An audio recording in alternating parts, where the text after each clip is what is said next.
저도 시골에서 잘 자랐습니다만 어느 목사님이 건강에 좀 문제가 있어서 시골 농가에 방을 얻어서 잠시 요양하는 그런 기간이 있었습니다. 시골에 있는 친구 목사님한테 부탁을 해가지고 좀 내가 요양이 필요한데 얼마 동안 있었으면 좋겠다. 그래서 그 여집사님이 한 분 계셨는데 그 집사님 가정에 방을 하나 얻어가지고 거기서 요양을 하게 되었습니다. 그런데 이 집사님은 열심히 신앙생활을 하는데 남편은 예수를 믿지 않는 사람이었습니다. 그래서 이 목사님이 기회가 되면 내가 언젠가 주인한테 복을 좀 전해야 되겠다. 왜냐하면 그 여집사님이 남편 구원을 위해서 기도하고 있다는 것을 알고 있었기 때문이죠. 근데 마침 어느 날 기회가 왔습니다. 그 남편 되는 그 주인집 아저씨가 하루는 목사님에게 이랬습니다. 목사님 혹시 농장 구경 가시겠습니까? 닭 보러 가시지 않겠습니까? 그렇게 얘기를 했어요. 그래서 잘 됐다 생각이 돼서 닭장을 농장 주인과 함께 가게 되었습니다. 그 닭들이 여러 마리가 있죠. 근데 마침 병아리도 있고 뭐 그런데 그 주인이 마침 그 닭 한 마리를 보면서 그렇게 물어봤습니다. 목사님 저기 저 암탉 보이시죠? 병아리를 품고 있는 암탉. 예. 근데 어떻게 머리에 피를 흘리고 있네요. 그랬더니 이 농장 주인이 하는 말이 그렇게 얘기를 했습니다. 예, 지난밤에 족제비가 와가지고 저 암탉의 머리에 피를 빨아먹어서 그렇습니다. 저 암탉이 자기 새끼를 품에 품고 족제비가 와가지고 밤에 자기 머리를 쪼고 피를 빨아먹는데도 움직이지도 않고, 왜냐하면 자기 새끼를 해칠까봐 저 어미닭이 그 족제비 공격을 받으면서도 움직이거나 피하지 않아서 저렇게 머리에 피투성이가 된 것입니다. 라고 이야기를 해서요. 그래서 그 얘기를 들은 이 목사님이 이때다 싶어서 아 그렇군요. 라고 하면서 이야기를 해서요.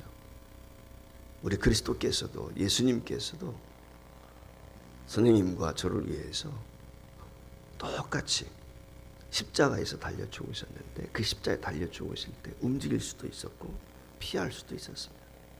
그런데 저나 선생님의 죄와 허물을 용서하시고 구원하시기 위해서 그 십자가를 피하거나 그 십자가에서 자기 스스로 내려올 수도 있고 자기 생명을 구원할 수도 있는데 그렇지 아니하고 희생이 되셨습니다. 저 암탉이 병아리를 위해서 희생한 것하고는 비교할 수 없도록 예수님께서는 바로 우리를 위해서 이와 같이 희생을 당하셨지요. 라고 전도를 했다 그래요. 아무 소리 안 했지만은 그 농장 주인이 얼마 지나서 예수를 믿게 되었다는 그런 이야기였습니다. 자, 오늘 여기 본문 말씀에 보면은 우리가 자주 듣지 않는 용어 중에 하나가 아사셀이라고 하는 것입니다. 이 아사셀 염소에 대한 이야기가 됩니다. 그러니까 이 아사셀 염소는 대속죄 이래 하나님 앞에 한 마리는 번제로 드려지고 한 마리는 아세살 양이 되어서 광야로 쫓겨나가게 되는 것입니다. 그 염소 두 마리가 오늘 여기 기록이 되어 있는데 그 두 마리 중에서 한 마리가 광야로 나가게 되는 거죠. 그 광야로 나가는 그 염소를 이야기할 때 아사살이다 이렇게 이야기를 해요. 이 아사살에 대한 여러 학자들의 견해가 있습니다. 그래서 이게 여러 견해들이 있지만 생명의 말씀사에서 나온 책 가운데 라이프 성경사전이라고 있는데 그 라이프 성경사전에 보면 이 아사살에 대한 단어를 설명을 해놨습니다.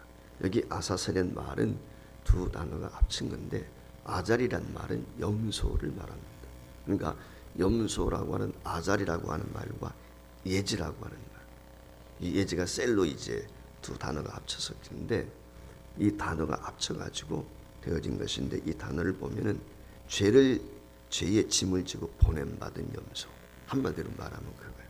그러니까 이 아사셀 양이라고 하는 것은 뭐냐면 대속죄일이 되면 대제사장이 1년에 1차 7월 12일이겠죠. 1차 속죄소에 들어가서 하나님 앞에 제사를 드리게 될 때 두 종류의 제물을 준비를 합니다. 하나는 제사장 자신을 위한 제물을 준비해요. 그래서 5절과 6절 우리가 읽지는 안 했지만 4절부터 보면 3절에 보면 나와 있고 3절에 또 5절에도 나와 있는데 우리가 읽지는 않았는데 제사장 자신과 자신의 가정을 위해서 수송아지와 속죄 양을 준비를 합니다.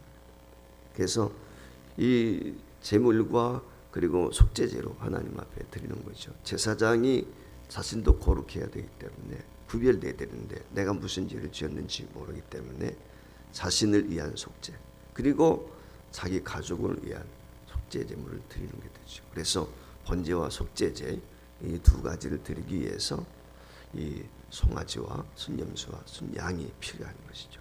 그리고 여기 이 염소는 왜 필요하냐면 이스라엘 백성들의 죄입니다.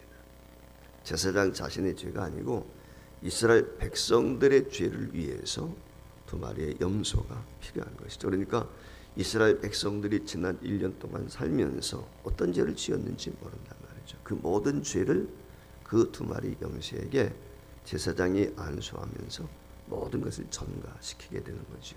그래서 그것을 담당하고 죽임을 당하든지 광야로 보내게 되는데 오늘 여기 광야로 보내지는 그 염소를 이야기할 때 아사살이다, 염소다 그렇게 오늘 이야기하는 것입니다. 그래서 이 아사살 양의 염소인 역할이 뭐냐? 이스라엘 모든 죄와 허물을 통째로 짊어지고 황량한 광야로 떠나는 염소. 그게 오늘 여기 본문 8절과 10절 말씀에 보면 그렇게 되어 있습니다. 그러니까 대속죄일의 의식을 위해서 두 마리 염소가 선택이 되고 그 중에 한 마리는 잡혀져서 하나님 앞에 죽임을 당해서 번제가 되고 한 마리는 이와 같이 광야로 보내지게 되는데 그 광야로 보내지는 염소를 아사살이다 그렇게 이야기하는 것입니다. 물론 이것은 성소에서 진행이 된 이 피뿌림의 효과가 부족해서 그런 것이 아니라 이 피뿌림 의식을 통해서 죄와 허물이 완전히 정화되었지만 거기에 더해서 이 아사슬 염소가 필요한 것은 무엇이냐면 백성들의 죄를 전가시켜서 떠나보낸다 라고 하는 의미를 담고 있습니다. 즉 이 말의 의미는 뭐냐면 더 이상 백성들의 죄가 남아있지 않다 라고 하는 것이죠. 우리가 아는 것처럼 죄의 싹은 징계잖아요. 사망이잖아요. 죽음이에요. 그러니까 죄에는 당연히 채찍이 있단 말이에요. 징계가 있다는 것이죠. 그러니까 이제 이 죄가 이 염소에게 다 전가되었다는 말의 의미는 자유가 되었다. 자유함이 있다. 예. 죄를 지면 불안하지 않겠습니까? 그런데 이스라엘 백성들이 자유함이 있는 거죠. 이스라엘 백성들에게 이 마음을 주기 위해서 이와 같이 아사슬 양을 통해서 모든 죄가 이 염소에게 전가된 것으로 그렇게 그 의식을 통해서 한마디로 말하면 속죄 의식이 되는 거죠. 그래서 이 염소를 광야로 보내게 되는 것입니다. 그러니까 이 아사살 염소는 구속자적인 관점에서 오늘로 이야기하면 늘 말씀을 드리지만 구약에 나타나 있는 모든 사건과 모든 율법도라든지 제도라든지 이런 것들을 보면은 그림자의 그림자. 실체는 신약 예수님인 것이죠. 예수님에 대한 그림자, 예표란 말이죠. 하나의 모형이에요. 그러니까 이 아사살 염소의 역할은 무엇이냐? 바로 인류의 모든 죄를 담당하시고 홀로 영문 밖을 걸어가신 예수님을 표현하는 것입니다. 그러니까 인류의 모든 속죄, 모든 죄를 담당하시고 친히 십자가 지시고 영문 밖을 나가셨던 바로 그 예수님, 그 예수님을 그림자다 예수님. 그렇게 우리가 이야기할 수가 있죠. 그러니까 이 대속죄일이 되면은 두 마리 염소를 택해서 한 마리는 잡아가지고 제단에 피를 뿌리게 되는 것이고 한 마리는 이와 같이 산채로 밖으로 내보내는 것이죠. 사실 광야로 내보내게 될 때 언제 이 염소가 맹수에게 잡혀 먹게 될는지 아무도 예측할 수가 없죠. 사실 성소에서 죽은 염소보다도 떠나보내는 염소는 생명이 좀 살아있다고 생각하는지 모르지만 더 불안한 것이죠. 광야에는 맹수도 있고 갖가지의 그를 해하려고 하는 것들이 있단 말이죠. 그 밖으로 보내는 것입니다. 그래서 오늘 여기 우리가 읽지는 않았는데 레위기 16장 21절 22절 말씀에 보면 이렇게 기록이 되어 있습니다. 같이 읽어볼까요? 아론은 그의 두 손으로 살아있는 염소의 머리에 안수하여 이스라엘 자손의 모든 불의와 그 범한 모든 죄를 아뢰고 그 죄를 염소의 머리에 두어 미리 정한 사람에게 맡겨 광야로 보낸다 라고 말씀을 했어요. 그러니까 두 마리 염소에게 똑같이 안수하는 거예요. 제사장이. 그 죄는 안수할 때 뭐냐, 이스라엘 백성들이 가지고 있는 모든 죄를 염소에게 전가시키는 거죠. 그래서 그 중에 한 마리는 뽑아서 잡아가지고 하나님 앞에 번제로 속죄 제물로 드리게 되는 것이고, 또 한 마리는 산채로 오늘 이와 같이 희생양이 되어서 그에게 모든 죄를 뒤집어 씌워서 광야로 보내게 되었다라고 하는 것이 본문에서 우리에게 가르쳐주고 있는 것이죠. 이 제목, 이스라엘 백성들이 지난 1년 동안에 지은 죄, 사실 개인 한 사람만이라도 그 죄목이 얼마나 많이 있겠어요. 1년 동안에 지은 거니까 미워하는 것도 있고 시기하는 것도 있고 다툼도 있고 각가지의 제목들이 있지 않겠습니까? 그런데 그 이스라엘 전 백성들이 죄를 지었다면 그 항목이 얼마나 많이 있겠습니까?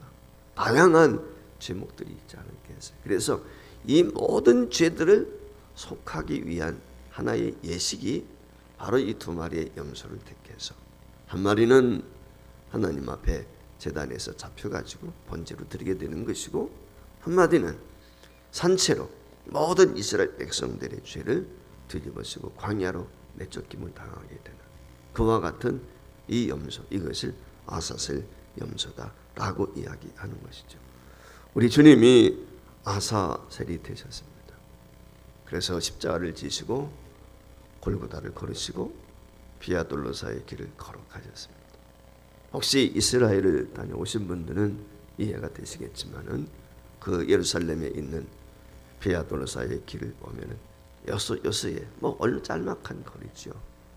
거기에서는, 그런데 거기에 보면 예수님이 넘어지셨던 자리, 구레네 시몬이 십자가를 지었던 자리, 이렇게 해놔가지고 이제 하나의 상징물이죠. 그래서 교회도 세우고 이렇게 해가지고 사람들로 하여금 이 순례객들로 해서 그 성지를 탐방하는 사람들이 그 이곳이 바로 예수님이 넘어졌던 자리다, 이곳이 어떤 자리다 설명을 해주고 그랬는데, 그 주님이 걸어가신 그 길, 그 십자가의 길, 이 고난주간은 바로 이 주님과 더불어서 주님이 최후의 만찬을 나누시고 기꺼이 기쁨으로, 어제 우리가 말씀을 잠시 돌아보았지만은 예루살렘으로 가시기 전에 이제 겟세마네 동산에서 기도하시다가 마지막 잡히시고 결국은 십자가 지시고 골고다에서 죽기까지 걸어가셨던 그 한 주간을 더듬어 보면서 저와 여러분이 우리에게 주어진 십자가 달게 지고 주님을 따를 수 있는 한 주간이 되었으면 좋겠습니다. 너나 할 것 없이 믿는 성도에게는 주어진 십자가가 있습니다. 그것이 개인적이 되었던, 가정의 문제가 되었던, 영적인 문제가 되었던 그 십자가 달게 지고 저와 여러분이 우리 한 주간도 믿음으로 승리하시고, 특별히 고난의 주님을 기억하면서 우리가 스스로 우리의 연약한 것들을 주님 앞에 내려놓고 기도하게 될 때 주께서 십자의 능력과 권능으로 우리를 붙들어 주시고 이 코로나 상황 가운데서도 안위하시고 인도해 줄 것을 믿습니다. 이 은혜가 이 한 주간도 있게 되길 주의 이름으로 축복드리며, 특별히 이 주님의 고난을 기억하면서 우리의 허물과 죄악을 낱낱이 주님 앞에 고백하고 주의 은혜를 덧입기 위해서 이 아침에도 힘써 기도할 수 있기를 주의 이름으로 부탁을 드립니다.